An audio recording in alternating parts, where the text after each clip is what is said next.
ये सब कुछ जानती हैं तो अपने आप को शराबों के पीछे भगा भगा के क्यों थकाती हैं? ऐसे मशवरे मत दिया करो जिन पे तुम खुद अमल नहीं करते। मैं किसी शराब के पीछे नहीं भाग रहा। सजीला को डिस्कस नहीं करना चाहती।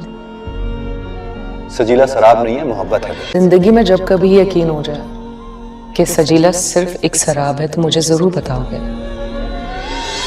जिंदगी शराब है इस बात को पता तब चलता है जब जिंदगी खत्म होती है। मुझे भी अपनी मोहब्बत पे ऐसे ही भरोसा है। आखिरी सांस तक इंतजार करूंगी तुम्हारा। दोस्ती में गर्ज नहीं होता, एक दूसरे के हक के लिए लड़ना पड़ता है, बल्कि यूं कह लीजिए कि एक दूसरे की खुशियों के लिए सैक्रिफाइस करना पड़ता है।